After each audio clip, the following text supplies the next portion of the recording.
आज हम कॉलर नेक कुर्ती का कटिंग और स्टिचिंग देखेंगे एक ही वीडियो में। बॉडी के ऊपर परफेक्ट मेजरमेंट्स कैसे लेने हैं, साथ ही में मैंने चार्ट भी बताया है हर साइज के अनुसार।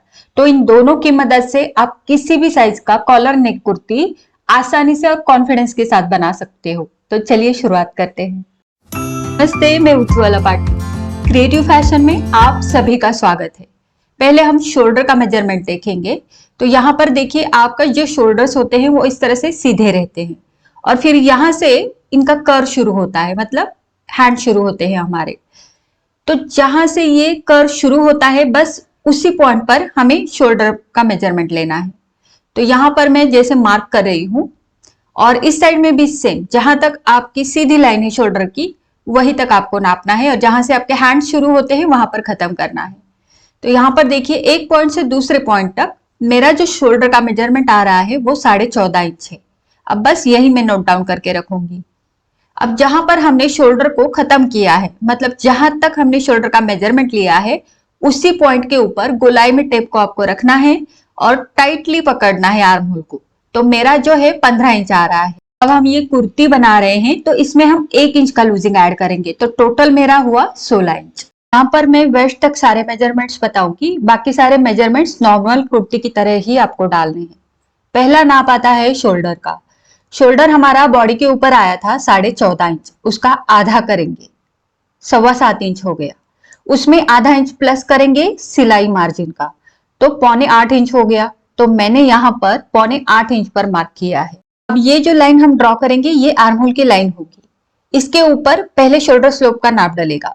अब ये आपका जितना शोल्डर का साइज है उसी के अकॉर्डिंग आपको ये नाप लेना है। जैसे मैंने एक तरफ लिख दिया है शोल्डर्स के नाप, उसके आगे मैंने लिखा है कितना स्लोप आपको देना है। यहाँ पर पॉइंट टू पॉइंट मेजरमेंट्स बताए हैं। जैसे कि अगर आपका 18.5 इंच शोल्डर है तो 2.3 मतलब 2 इंच के आगे 3 लाइन, ठीक है। 15 इंच शोल्डर है तो 1.7 मतलब 1 इंच के आगे 7 लाइन। 18 इंच शोल्डर है तो 2.2 मतलब 2 इंच के आगे 2 लाइंस। तो इसी तरीके से आपको देखना है। अब मेरा शोल्डर 14.5 इंच है तो यहाँ पर 1.7 मतलब 1 इंच के आगे 7 लाइन। तो यहाँ पर मैं बराबर से 1 इंच के आगे 7 लाइन देखकर मार्क करूंगी, 1.7। थोड़ा सा आसान करके मैंने यहाँ पर मेजरमेंट्स लिख दिए हैं, बस उसी के अकॉर्डिंग आपको शोल्डर स्लोप रखना है। अब इसी शोल्डर पॉइंट के नीचे हम आर्म होल की लंबाई डालेंगे। तो पहले आपको देखना है कि बॉडी के ऊपर आपका आर्म होल राउंड कितना आया है। मेरा बॉडी के ऊपर आया था 15 इंच, उसमें मैंने 1 इंच लूजिंग का ऐड किया था, तो टोटल हुआ था 16 इंच। अब यहाँ पर 16 इंच तो नहीं है, लेकिन 16 इंच से थोड़ा सा आगे का या फिर थोड़ा सा पीछे का वो मैं देखूंगी। तो यहाँ पर 16.25 इंच है तो उसके आगे लिखा है 7 इंच, तो मैं यहाँ पर 7 इंच पर डाल दूंगी। तो आपको भी ऐसे ही करना है। आपका एग्जैक्ट मेजरमेंट नहीं मिलता तो उसका थोड़ा आगे या थोड़ा पीछे का आपको देखना है और उसी के अकॉर्डिंग आप बैक का आर्म होल डाल सकते हो। बाद में हम उसमें थोड़ा सा चेंज कर सकते हैं आर्म होल में राउंड के हिसाब से, ठीक है। अब मैंने यहाँ पर 7 इंच पर मार्क करके एक लाइन बना दी, वो होगी चेस्ट लाइन। चेस्ट है हमारा 34 इंच, चौथा भाग हुआ 8.5 इंच, उसमें 0.75 इंचेस का लूजिंग जाएगा, तो 9.25 इंच पर मार्क किया। अब जहां पर शोल्डर स्लोप का मार्किंग है वहां से आपको कमर की लंबाई, आपकी स्लिट की लंबाई, सारे लंबाई के नाप डालने हैं। 15 इंच या 14.5 इंच जो भी आप कमर की लंबाई का नाप डालते हो वो डाल दीजिएगा। 21 इंच पर आप स्लिट का नाप डाल दीजिएगा, यानी कि हिप का, उसके नीचे लंबाई का, ठीक है। तो मैं यहाँ पर बस वेस्ट तक ही बताऊंगी, उसके नीचे का आपको बिल्कुल नॉर्मल कुर्ती की तरह ही सारे नाप डालने हैं। तो वेस्ट की लाइन मैंने बना दी। अब वेस्ट है मेरी 30 इंच, उसका चौथा भाग होता है 7.5 इंच, उसमें लूजिंग जाएगा 0.75 इंच का, तो 8.25 इंच पर मैंने यहाँ पर मार्क किया है। अब चेस्ट में 0.25 इंच का लूजिंग है, वेस्ट में 0.25 इंच का लूजिंग है, तो फुल बस्ट का नाप डालने की जरूरत नहीं है। बाहर की तरफ 1-1 इंच का मार्जिन रखकर लाइन बना दी। अब और एक इंपॉर्टेंट नाप होता है गले की चौड़ाई का। तो हमारा जो नेक राउंड है वो कितना आया था, नेक राउंड कैसे लेना है वो पहले देख लो। एकदम मैंने टाइट पकड़ा है, पूरा स्किन को टच करते हुए, ठीक इसी तरह से आपको भी पकड़ना है। ज्यादा ऊपर की तरफ टेप को लेके नहीं जाना है, जैसे मैंने दिखाया है वैसे ही आपको रखना है। तो नेक राउंड 13.5 इंच है, उसमें 1 इंच का लूजिंग जाएगा, तो 14.5 इंच हो गया। अब यहाँ पर देखो जो नेक राउंड मैंने लिखे हैं वो लूजिंग के साथ लिखे हैं, तो मेरा जो लूजिंग के साथ आया है 14.5 इंच।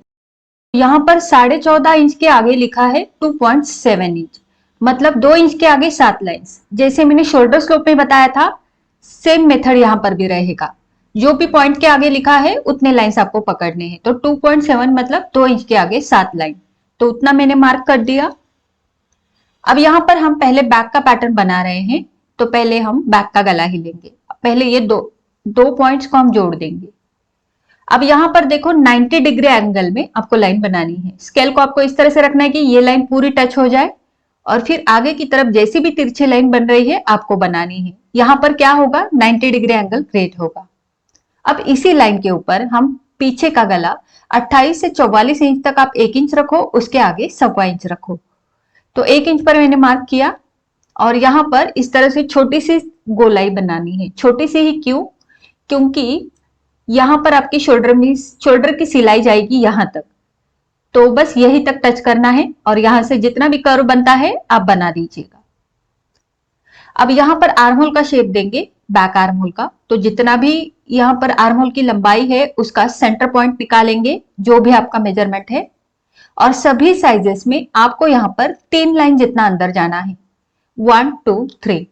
तो यहाँ पर 3 लाइन जितना अंदर जाएंगे सभी साइजेस में, मार्क करेंगे और यहाँ पर शेप देंगे। शेप कैसे देना है, तो ये जो आर्म होल कर्व है इसको आप इस तरह से रखोगे कि ऊपर की तरफ का आधा इंच मार्जिन छोड़ दोगे शोल्डर का, और फिर उस पॉइंट को टच करते हुए आप यहाँ पर शेप बनाओगे। तो आप देख सकते हो ये जो शोल्डर की सिलाई का पॉइंट है, इसको छेद देते हुए मैंने शेप बनाया है। नीचे की तरफ भी आप इस तरह से नहीं, सीधा रखोगे इस तरह से, ओके, क्योंकि पॉइंट नहीं बनना चाहिए हमारा, कहीं पर स्मूथ करवाना चाहिए और इस तरह से कर्व बनाना है। तो ये हो गया पीछे के आर्म होल का शेप। अब यहाँ पर हमारी जहां से सिलाई होगी, मतलब स्लीव्स जोड़ेंगे आप या फिर पाइपिंग लगाओगे, जो भी करोगे, तो वहां से मैंने मार्क कर दिया है, और उसी मार्क के ऊपर से हम मेजर करेंगे कि हमारा आर्म होल राउंड कितना आता है। तो यहाँ पर ये बराबर से 8 इंच आ गया, क्योंकि 16 इंच हमारा टोटल राउंड था, उसका आधा 8 इंच आ गया। अगर मुझे कम पड़ता तो मैं 1 लाइन जितना नीचे जाती, अगर मेरा ज्यादा होता तो मैं 1 लाइन जितना ऊपर जाती। मतलब आप अपने आर्म होल राउंड के हिसाब से यहाँ पर कम या ज्यादा कर सकते हो। फ्रंट के मेजरमेंट्स देखेंगे, तो बैक के ब्लू चौक से किए थे, फ्रंट के पिंक चौक से करेंगे। सबसे पहले जो भी यहाँ पर बैक का हमारा शोल्डर की लाइन है, वहां से 1 इंच सभी साइजेस में नीचे आना है। फ्रंट के लिए कोई भी साइज हो 1 इंच नीचे आएंगे, और गले की साइड से 1.25 इंच नीचे आएंगे, मतलब 1.25 इंचेस। अब ये दोनों पॉइंट्स हम जोड़ देंगे। सभी साइजेस में यही सेम मेथड रहेगा, आर्म होल की साइड से 1 इंच और गले की साइड से 1.25 इंच। अब यहाँ पर ये जितनी भी गले की चौड़ाई है, पीछे की गले की चौड़ाई जितनी भी है, उतनी आपके फ्रंट के गले की लंबाई आएगी। जो भी हमने पिंक लाइन ड्रॉ की है, उसी लाइन को टच करते हुए नीचे की तरफ हम गले की लंबाई लेंगे। जैसे बैक गले की चौड़ाई आई थी 2.7, तो आगे की गले की लंबाई आएगी 2.7, और जो लाइन हमने 90 डिग्री एंगल में बनाई थी बैक साइड के लिए, उसी लाइन के ऊपर आपको शेप ड्रॉ करना है। ओके, तो इस तरीके से फ्रंट और बैक दोनों गले ड्रॉ हुए। फ्रंट आर्म होल के लिए नीचे की तरफ से हमें कितना ऊपर आना है, तो 28 टू 33 चेस्ट साइज तक 1.25 इंच ऊपर आना है। 34 टू 40 साइज तक 2 इंच ऊपर आना है, और 44 के आगे जितना भी चेस्ट साइज है उनके लिए आप 2.25 इंच ऊपर आओगे। अब उसी पॉइंट पर आपको 1 इंच और 1 लाइन जितना आगे की तरफ मार्क करना है। ये मेजरमेंट सभी साइज में सेम रहेगा। कोई भी आपका साइज हो, आपको 1 इंच 1 पॉइंट, यानी 1 इंच के आगे 1 लाइन अंदर की तरफ जाकर शेप देना है। ठीक है, अब शेप किस तरह से दिया है ये आप वीडियो में क्लियर देख सकते हो। बस उसी तरीके से आर्म होल कर रखकर आपको शेप देना है। अब यहाँ पर देखो, आधा इंच यहाँ पर भी हमारा शोल्डर की सिलाई में जाएगा, तो उतना मैंने मार्क किया और अंदर की तरफ से एक लाइन बना दी जहां पर हमारे सिलाई आएगी स्लीव्स अटैच करने के बाद, और उसी लाइन के ऊपर हम आर्म होल का राउंड मेजर करेंगे। तो पीछे का हमारा आया था 8 इंच और हमारा टोटल है 16 इंच, तो यहाँ पर ये 8 इंच आना चाहिए। तो यहाँ पर ये 8 इंच आ गया। अगर आपका कम आता है तो आप थोड़ा ऊपर की तरफ उसको लेके जाओ शोल्डर लाइन को, और ज्यादा आता है तो शोल्डर लाइन थोड़ा आप नीचे लेके आओ। इस तरीके से आपको एडजस्ट करना है। अब यहाँ पर पहले मैं बैक गला, बैक की शोल्डर लाइन और बैक का जो आर्म होल शेप है वो कट करूंगी। तो कट कैसे करना है वीडियो में आप देख सकते हो। तो यहाँ पर जो बैक का आर्म होल है वो जैसा शेप है वैसे ही कटिंग करना है। बाकी नीचे की तरफ आपने जो भी मेजरमेंट्स डाले हैं वो भी कटिंग कर दे। अब यहाँ पर हम पहले गले को नापेंगे, उसके बाद हम फ्रंट का कटिंग करेंगे। तो देखिए गले की सिलाई हमारी जहां से आएगी वहां पर मैंने मार्क किया, ऊपर की तरफ शोल्डर की सिलाई का भी छोड़ दिया और ये पूरा हिस्सा मैं यहाँ पर मेजर करूंगी। तो यहाँ पर ये मेरा आ रहा है 3.25 इंचेस, मतलब 3.25 इंच। 3.25 इंच का डबल होता है 6.5 इंच। तो मैंने यहाँ पर ये लिख दिया 6.5 इंच पीछे के गले का राउंड। अब फ्रंट का भी नापेंगे। तो यहाँ पर भी जितनी सिलाई में हम पकड़ेंगे मार्जिन उतना मैंने मार्क किया, ऊपर की तरफ शोल्डर की सिलाई का भी छोड़ दिया और अब मैं इसको भी मेजर करूंगी। तो यहाँ से हम मेजर करना शुरू करेंगे और पूरा पॉइंट टू पॉइंट मेजर करेंगे। तो जो भी गले की चौड़ाई है, लंबाई है, वो मैंने आपको बता दी है कि आपके नेक राउंड के हिसाब से कितनी लेनी है। उतनी अगर आप बराबर से पकड़ते हो तो आ जाएगा आपका। तो देखिए मेरा यहाँ पर 4 इंच आया है। 4 इंच का डबल होता है 8 इंच। तो मैं यहाँ पर लिख दूंगी फ्रंट का जो पूरा गले का राउंड है वो 8 इंच है। अब इन दोनों को प्लस करेंगे तो ये कितना होता है देखेंगे। तो मेरा जो नेक राउंड आया था वो 13.5 इंच आया था, लूजिंग के साथ हो गया था 14.5 इंच। तो ये मेरा बराबर से यहाँ पर 14.5 इंच आ गया है। मेरा यहाँ पर थोड़ा कम पड़ता तो मैं जो गले का शेप है फ्रंट का वो थोड़ा नीचे लेती, नीचे से शेप ड्रॉ करती, और अगर ज्यादा होता तो ये शेप में थोड़ा ऊपर से ड्रॉ करती। लेकिन उसी लाइन के ऊपर जो हमने 90 डिग्री एंगल में लाइन खींची है उसी लाइन को पकड़ते हुए आपको ऊपर या नीचे करना है। बैक में कोई चेंजेस नहीं करने, बस फ्रंट में करने हैं, ठीक है, और इसी लाइन को पकड़ते हुए। तो बस इसका आप ध्यान रखिए। ओके, तो ये गले का राउंड भी हमारा सही आ गया, आर्म होल राउंड भी सही आ गया। अब ये जो पल्ला है बीच का उसको साइड में रख दिया, वो हमारा बैक पैटर्न रहेगा। और ये जो पिंक चौक से हमने ड्रॉ किए थे सारे लाइंस वो हम कटिंग करेंगे क्योंकि ये हमारा फ्रंट रहेगा। तो शोल्डर लाइन, गले की लाइन और आर्म होल की लाइन, ये तीनों हिस्से में कट कर दूंगी और यहाँ पर हमारा ये फ्रंट बन जाएगा। तो फ्रंट और बैक दोनों का हमारा ड्राफ्टिंग यहाँ पर हो चुका है। अब ये जो स्लीव कटिंग है वो बिल्कुल हमारी नॉर्मल कुर्ती की तरह ही होगा, जो कि मैंने बहुत बार आपको बताया भी है। लिंक आपको डिस्क्रिप्शन बॉक्स में मिल जाएगी स्लीव कटिंग की। तो यहाँ पर बैक पैटर्न को मैंने साइड में रख दिया और फ्रंट पैटर्न जो है उसकी एक सेंटर स्लिट बना दी। अब इस सेंटर स्लिट के ऊपर हम प्लैकेट लगाने वाले हैं। तो आप मिनिमम 5.5 इंच से शुरू होकर 7-7.5 इंच तक जा सकते हो प्लैकेट की लंबाई के लिए। तो मैं यहाँ पर 6 इंच पर मार्क करूंगी। यहाँ पर हमें दोनों तरफ 3-3 लाइन जितना जाना है। स्लिट के एक तरफ 3 लाइन, स्लिट की दूसरी तरफ 3 लाइन, ठीक, मतलब टोटल हुआ 0.75 इंचेस। ये जो टोटल चौड़ाई रहेगी ये 0.25 इंच यानी 0.75 इंचेस रहेगी। इससे ना एक लाइन कम लेना है ना ज्यादा, एकदम एक्यूरेट लेना है। अब इन्हीं पॉइंट्स को पकड़ते हुए ऊपर की तरफ सीधी लाइन बना दीजिएगा। अब यहाँ पर सेंटर में एक छोटा सा पॉइंट बनाएंगे, 1/4 इंच से थोड़ा सा ज्यादा ऊपर पॉइंट दिया है और दोनों तरफ इस तरह से तिरछे लाइन बनाकर एक ट्रायंगल बनाया है। अब जो सेंटर स्लिट है, सेंटर का मार्क है, उसी के ऊपर मैंने कट दे दिया और ये जो ट्रायंगल शेप है इसको भी मैंने कट कर दिया है। कट करने के बाद ये कुछ इस तरह से दिखेगा।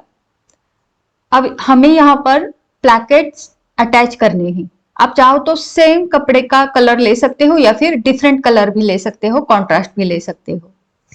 तो यहाँ पर देखिए पहले हम इसको सीधा करके लेंगे, पूरा सीधा करना है और फिर मैंने इस तरह से कॉन्ट्रास्ट कलर की पट्टी काटी है।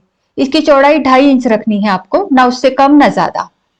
पहले हम इसको नीचे की तरफ रखेंगे यानी कि उल्टी साइड में रखेंगे और यहां पर हमें जो हमने लाइन बनाई है 3 लाइन जितने डिस्टेंस पर, उसी लाइन के ऊपर हमें सिलाई लगानी है। सिलाई लगाते टाइम पूरा कपड़ा हमें सीधा, यानी हमारा जो फ्रंट पैटर्न है वो पूरा सीधा रखना है। खासकर सेंटर में जब हम आते हैं यहाँ ट्रायंगल के ऊपर, यहाँ पर कोई प्लिट नहीं आनी चाहिए और यहाँ पर आगे पीछे करके सिलाई को थोड़ा लॉक करते। सिलाई हमने लगा दी। अब इस पट्टी को ऊपर की तरफ निकालेंगे और यहाँ पर एक प्रेस स्टिच लगाएंगे, जिससे क्या होगा, पट्टी फिनिशिंग के साथ बैठेगी। तो ये जो प्रेस स्टिच होती है ये बिल्कुल हमें किनारे से लगानी है, ज्यादा आगे की तरफ नहीं जाएंगे, एकदम किनारे से लगाएंगे।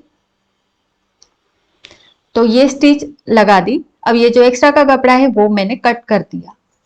अब इसी पट्टी को हमें फोल्ड करना है। देखिए प्लैकेट लगाने के बहुत सारे तरीके हैं, उसी में से एक मैं आपको यहाँ पर बता रही हूँ। बाकी आपको अगर दूसरा तरीका पसंद है प्लैकेट लगाने का तो आप उस तरीके से भी लगा सकते हो, कोई प्रॉब्लम नहीं है। तो देखिए मैंने इसको फोल्ड करके यहाँ पर रख दिया है। अब फोल्ड करने के बाद इसकी चौड़ाई कितनी होनी चाहिए, तो ये बराबर से 1.25 इंच होनी चाहिए, ना उससे एक लाइन कम ना ज्यादा, ठीक है। तभी आपकी कॉलर परफेक्ट आएगी। तो यहाँ पर ये बराबर से मैंने 1.25 इंच चौड़ा रहेगा, उसी हिसाब से इसको फोल्ड किया है। और वही 1.25 इंच पूरे पट्टी में हम मेंटेन करेंगे और एकदम किनारे से मैं यहाँ पर सिलाई लगाऊंगी। तो जैसे मैंने बताया, इसके पहले भी मैंने कॉलर नेक कुर्ती के ऊपर वीडियो बनाया है, उसमें मैंने पूरी कुर्ती कटिंग और स्टिचिंग दोनों बताए हैं, 2 अलग अलग वीडियो से। उनकी लिंक भी आपको डिस्क्रिप्शन बॉक्स में मिल जाएगी। वहां पर मैंने प्लैकेट का एक अलग तरीका बताया है, यहाँ पर हम दूसरा तरीका देख रहे हैं, ठीक। तो यहाँ पर हमारी पूरी प्लैकेट की पट्टी लग चुकी है। पट्टी पूरी सीधे में लगानी है, उल्टी साइड से भी आप देखेंगे तो इसका फिनिशिंग आपको नजर आएगा। अब हम इसको सीधी साइड में लेंगे इस तरफ, और इसको इस तरह से फोल्ड करना है। आपको जो भी हिस्सा नीचे की तरफ रखना है वो आप नीचे की तरफ रखो, और दूसरा हिस्सा उसके ऊपर ओवरलैप कर दो, ठीक। अगर आपको ये वाला हिस्सा नीचे की तरफ रखना है तो आप इसको उसके ऊपर ओवरलैप कर दो, बस सिंपल है। ओके, आप अपने कन्वीनियंट के हिसाब से इसको फोल्ड कर सकते हो। अब देखिए इसको ना पहले एल शेप में इस तरह से लेकर फिर फोल्ड करो, क्योंकि ये नीचे का ट्रायंगल अच्छा आएगा। और फिर इसको इस तरह से फोल्ड करें तो नीचे जो तिकोन शेप बनेगा वो सुंदर बनेगा। तो इस तरह से रखकर ऊपर जो गला है वो बिल्कुल आमने सामने आना चाहिए, और फिर यहाँ पर पिन लगा दो। ऊपर नीचे नहीं होनी चाहिए पट्टी, इसका ध्यान रखें। पिन लगाने के बाद पहले हम नीचे की तरफ सिलाई लगाएंगे। अब देखो यहाँ पर अगर आपको लग रहा है कि तिकोन थोड़ा अनइवन है तो इसको इवनली कर देंगे, मतलब तिकोन ट्रायंगल का जो पॉइंट है वो बराबर से आना चाहिए। तो इसको एडजस्ट करके लेकिन पिन लगाने के बाद, ठीक। और फिर यहाँ पर आप सिलाई लगा दो। तो यहाँ पर जहां से हमारा तिकोन शुरू होता है उसी पॉइंट के ऊपर मैंने सुई को पहले नीचे की तरफ डाल दिया और फिर स्ट्रेट सिलाई लगा दी। अब नीचे की तरफ जो भी हमारा शेप है तिकोन, उसी को बराबर से पकड़ते हुए मैंने किनारे से सिलाई लगा दी। तो हमारा तिकोन यहाँ पर फिक्स हो गया और हमारी पट्टी भी बहुत अच्छे से लगी है। आपको कहीं पर भी सिलाई मार्जिन नजर नहीं आएगा, ना उल्टी साइड से ना सीधी साइड से, बिल्कुल फिनिशिंग के साथ ये पट्टी लगती है और लगाने का तरीका भी आसान है, ठीक। तो हमारी प्लैकेट की पट्टी लग चुकी है यहाँ पर। अब ऊपर की तरफ जो एक्स्ट्रा का कपड़ा है, एक्स्ट्रा के प्लैकेट है, उसको हम कट कर देंगे और यहाँ पर हमें फिर से पिन लगानी है। क्योंकि अब देखो यहाँ पर अगर आपको ओवरलैप कॉलर चाहिए तो मैं जो अभी प्रोसेस बता रही हूं इसको आप स्किप कर दो, ठीक। और अगर आपको ओवरलैप कॉलर नहीं चाहिए, मतलब प्लैकेट का हुक लगाने के बाद आपको कॉलर एक दूसरे के ऊपर नहीं चढ़नी है, तो आप ये प्रोसेस फॉलो करो। मैंने क्या किया, प्लैकेट के सेंटर में बराबर से कट दे दिया है। कट कितना नीचे जाना है, 1/4 इंच से ज्यादा और 1/2 इंच से कम, मतलब 3 लाइन जितना नीचे तक मैंने कट दिया है और बिल्कुल प्लैकेट के सेंटर में। दोनों प्लैकेट को एक साथ, दोनों पट्टियों को एक साथ कट दिया है ताकि दोनों में सेम बनेगा। तो इस तरह से ये कट बना है। फिर आधा हिस्सा मैंने मोड़कर यहाँ पर पिन लगा दी, बस आधा हिस्सा खुला छोड़ा है। सेम दूसरी साइड में भी आधे हिस्से को मैं पिन लगा दूंगी और आधा हिस्सा खुला छोड़ूंगी, ठीक है। अब करना क्या है, जो आधा हिस्सा हमने खुला छोड़ा है उसको पूरा अंदर की तरफ डाल देंगे। आप इस तरह से जो एक्स्ट्रा कपड़ा है उसको कट भी कर सकते हो, लेकिन मैंने पूरे कपड़े को ही अंदर डाल दिया है। अंदर अच्छी तरीके से डालना है, मतलब ये पूरा सीधा दिखना चाहिए, ठीक। सेम इस साइड में भी वही प्रोसेस होगा। आधा हिस्सा मैंने पिन लगाकर ले लिया और जो आधा हिस्सा है उसको मैंने अंदर डाल दिया है सुई की मदद से। बिल्कुल अच्छे से पूरा कपड़ा हमारा अंदर जाना चाहिए। दोनों बिल्कुल सेम हो गए। अब इसी के ऊपर हम सिलाई लगाएंगे, ठीक है। तो अगर आपको ये नहीं करना है, आधा हिस्सा अंदर नहीं डालना है, तो आप पूरा जैसा प्लैकेट है वैसा ही रखें, यहां पर कोई कट देने की जरूरत नहीं है। और कॉलर भी आपकी पूरी कैसे आएगी, पूरे प्लैकेट में आएगी, ओवरलैप होगी लेकिन कॉलर। ठीक है, तो ये आपको अगर ऐसे ओवरलैप कॉलर चाहिए तो इसका तरीका ऑलरेडी मैंने बताया हुआ है हमारे पहले वाले कॉलर नेक कुर्ती कटिंग के वीडियो में, उसकी लिंक भी मैं डिस्क्रिप्शन बॉक्स में दे दूंगी। यहाँ पर मैंने सोचा कि थोड़ा सा अलग तरीका बताऊं। तो देखिए इस तरह से सिलाई मैंने लगा दी। अब हमारी कॉलर कहाँ से लगेगी, यहां से लगेगी। मतलब हम जो प्लैकेट बंद करेंगे तो यहाँ पर हमारी कॉलर एक दूसरे के ऊपर नहीं चढ़ेगी। ठीक है, ये बिल्कुल आमने सामने रहेगी। ये भी काफी लोगों को पसंद आता है पैटर्न, इसलिए मैंने सोचा कि मैं ये तरीका इस वीडियो में बता दूं। अब हम बैक पैटर्न लेंगे और पहले हम शोल्डर्स को अटैच करके लेंगे। तो देखिए शोल्डर्स बराबर से एक दूसरे के ऊपर रख दिए हैं और यहाँ पर मैंने शोल्डर सिलाई में हम जितना दबाने वाले हैं, आधा इंच दबाएंगे, तो उतना मैंने मार्किंग कर दिया ताकि पूरा आर्म होल की साइड से गले तक पूरा एक जैसा यहाँ पर सिलाई आ जाए, ऊपर नीचे नहीं होनी चाहिए। या तो आप मार्किंग कर दो या फिर अगर आप पूरी तरह से प्रैक्टिस हो चुकी है आपकी सिलाई में तो आप बस ऐसे ही सिलाई लगा दो आधा इंच पकड़कर। तो इस तरह से अगर आप मार्किंग करके लोगे तो यह आसान होगा। यहां पर आपको डबल स्टिच लगानी है शोल्डर्स के ऊपर। मैंने अभी सिंगल ही दिखाई है क्योंकि ये डेमो पीस है। ओके, तो सिलाई हमारी लगने के बाद अब हम इस तरह से इसको सेंटर में फोल्ड करेंगे। आगे का हिस्सा और पीछे का हिस्सा बराबर से सेंटर में फोल्ड होना चाहिए। अब यहां पर जहां से हमारी सिलाई आएगी वहां पर मैं मार्किंग करके लूंगी और मैंने यहाँ पर पिंच भी लगाकर ले लिए हैं। ये जरूरी है क्योंकि अगर थोड़ा भी गला आगे पीछे हो जाएगा तो मेजरमेंट्स हमारे गलत हो जाएंगे आगे के। तो यहाँ पर जहां से हम सिलाई लगाएंगे उतना हिस्सा मैंने मार्क कर दिया। अब हम फिर से एक बार कंफर्म करेंगे कि हमारी जो कॉलर का राउंड था 14.5 इंच वो आ रहा है या नहीं। एक आध पॉइंट चलेगा अगर कम या ज्यादा आता है तो, क्योंकि ऑलरेडी हमने 1 इंच का लूजिंग डाला हुआ है, तो एक आध पॉइंट कम ज्यादा आता है तो चलेगा, कोई प्रॉब्लम नहीं है। तो देखिए यहां तक देखना है क्योंकि कॉलर यहां तक लगेगी। तो मेरा 7.25 इंच बराबर से आ रहा है।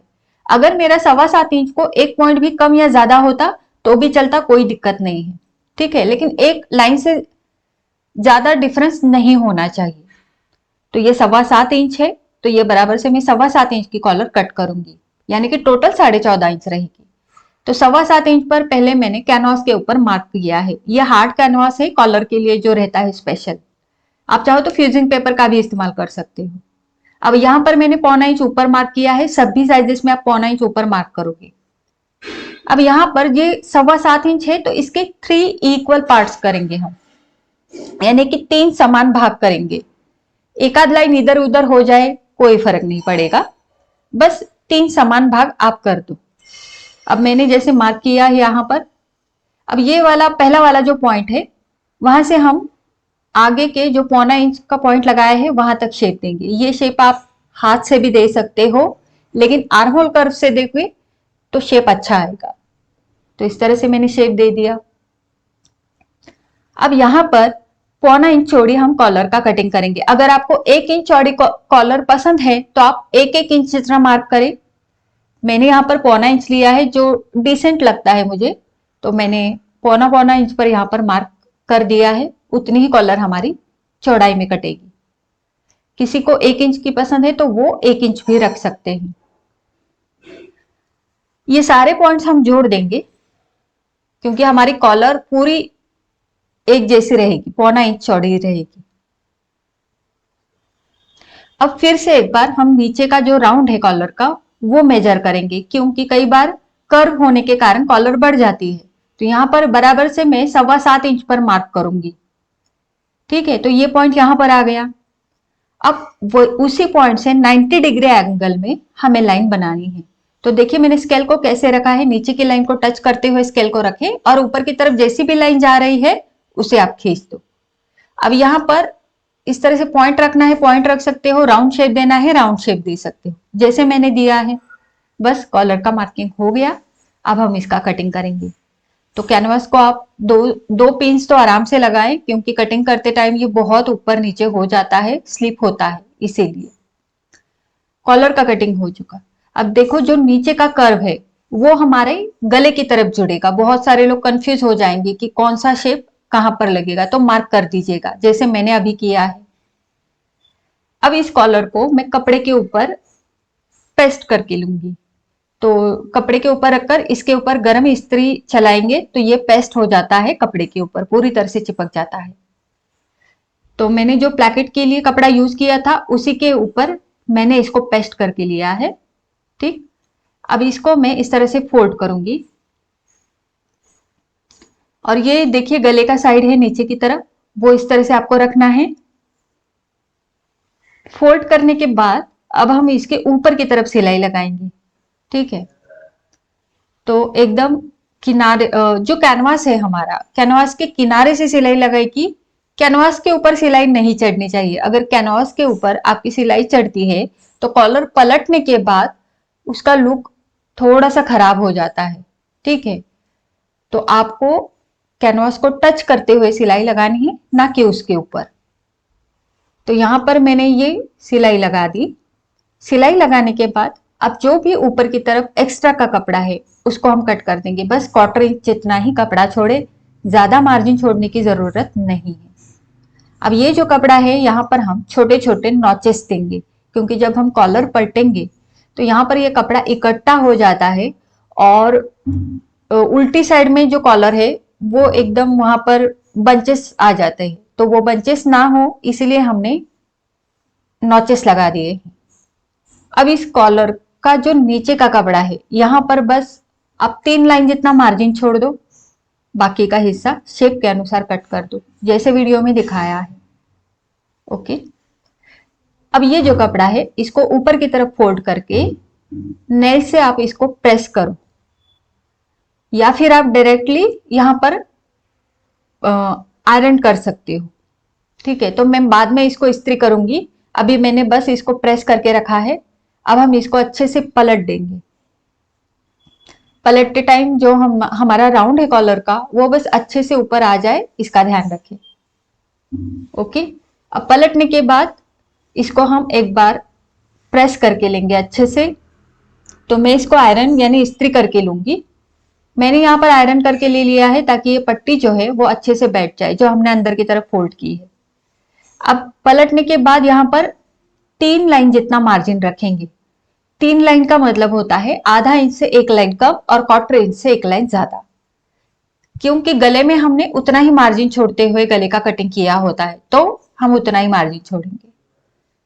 अब इस कॉलर को सेंटर में फोल्ड करके एक बार देखेंगे कि मार्जिन सही से है या नहीं। अगर थोड़ा बहुत कम ज्यादा है तो उसको ट्रिम कर ले।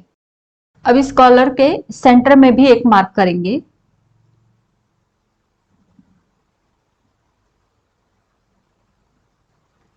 कॉलर रेडी है लगाने के लिए। अब हम लेंगे हमारा पैटर्न। अब यहां पर देखो हमारी कॉलर कहां से अटैच होगी। हमने मेजर कहां से की थी, इस ओर से, तो यहीं से हमारी कॉलर को अटैच करना है।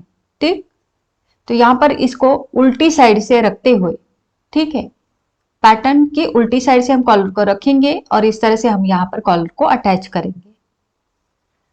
तो यहां से हम शुरू करेंगे। अब देखिए यहां पर जो बैक पैटर्न है वहां पर हमने सेंटर का मार्किंग किया हुआ है। अब जो कॉलर का सेंटर का मार्किंग है और बैक पैटर्न का सेंटर का मार्किंग, ये दोनों एक दूसरे को मैच होने ही चाहिए। ठीक है, अब लगाते टाइम ना ही हमें पैटर्न को खींचना है ना ही कॉलर को, दोनों को ढीले हाथ से छोड़ते हुए हमें सिलाई लगानी है। जब हम शोल्डर की तरफ आते हैं तो शोल्डर की सिलाई को पूरी तरह से ओपन कर दीजिएगा, खोल दीजिएगा और वहां से हम सिलाई लगाएंगे। मार्जिन उतना ही पकड़ेंगे, 3 लाइन जितना, ना उससे कम ना ज्यादा। ओके, अब यहां पर आप देख सकते हो कॉलर का सेंटर और हमारे बैक पैटर्न का सेंटर, ये दोनों यहां पर है।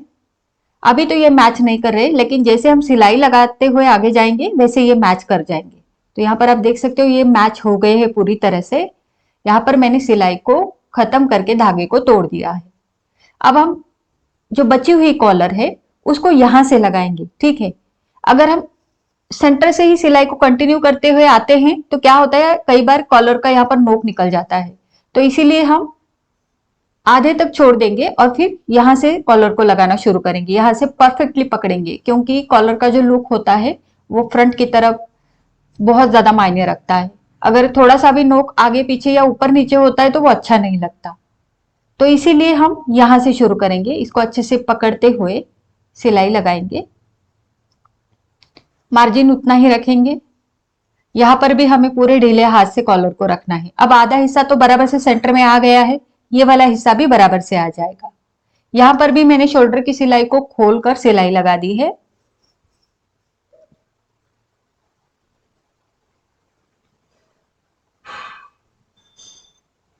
सेंटर तक हम सिलाई को लेके आएंगे और यहाँ पर खत्म करेंगे। अब यहाँ पर आपको क्या करना है, लॉक करना है सेंटर में सिलाई को और फिर तोड़ना है धागा।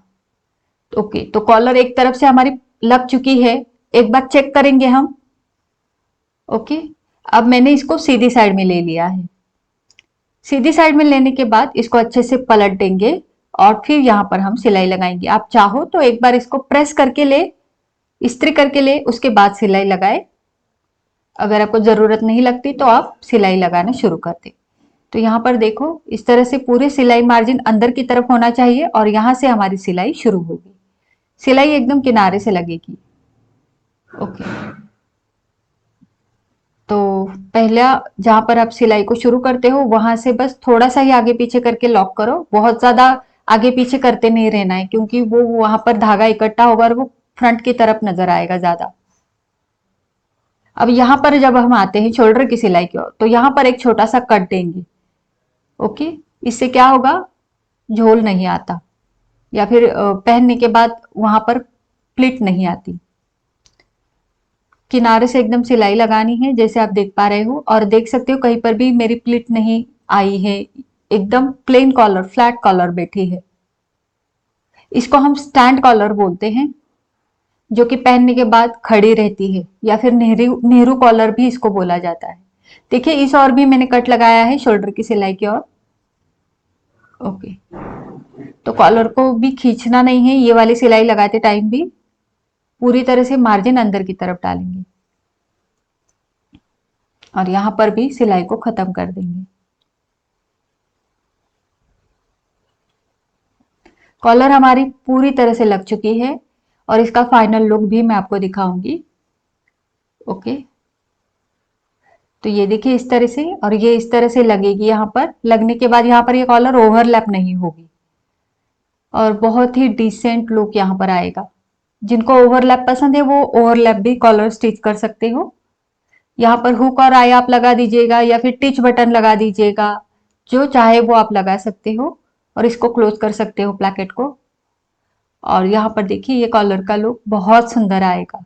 तो पहनने के बाद भी ये एकदम परफेक्ट फिटिंग में बैठी है। ठीक है, अब देखिए कई बार ये सवाल भी उठेगा कि बैक का शोल्डर 1 इंच ज्यादा था तो कैसे करें। तो देखिए स्लीव जो है वो बराबर से, जो शोल्डर की सिलाई है और स्लीव का सेंटर बराबर से एक दूसरे को मैच करके आपको स्लीव्स अटैच करके लेने हैं।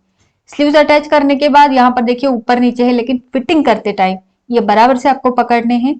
पहले आप स्लीव्स अटैच करोगे, फिर बराबर से पकड़ते हुए आपको साइड की फिटिंग करनी है। ठीक, तो ये डाउट्स भी आपके क्लियर हो गए। ओके, तो बस ये जो कंधा चढ़ा हुआ नजर आ रहा है, क्योंकि बैक हमारा चढ़ा हुआ रहता है, तो ये बराबर से वहां पर फिट हो जाएगा। ठीक है, और बिल्कुल स्लीव्स लगाकर नॉर्मल कुर्ती की तरह ही इसका स्टिचिंग होगा।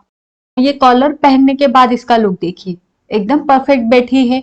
हमने पूरा नेक को राउंड में नापा था 13.5 इंच, उसमें 1 इंच का लूजिंग डाला था 14.5 इंच। तो ये टोटल कॉलर हमारी कितनी हो गई है, 14.5 इंच की। अब आप देख सकते हो कितनी परफेक्ट बैठी है। तो इस पैटर्न को, इस कॉलर को जरूर ट्राई करें। और अगर आपके डाउट्स रह जाते हैं तो आप मुझे कमेंट बॉक्स में पूछ सकते हो। वीडियो कैसा लगा वो भी जरूर बताना। अच्छा लगा है तो लाइक कर दीजिएगा, शेयर कीजिएगा और चैनल को सब्सक्राइब कर दीजिएगा। मिलते हैं हमारे अगले वीडियो में। धन्यवाद।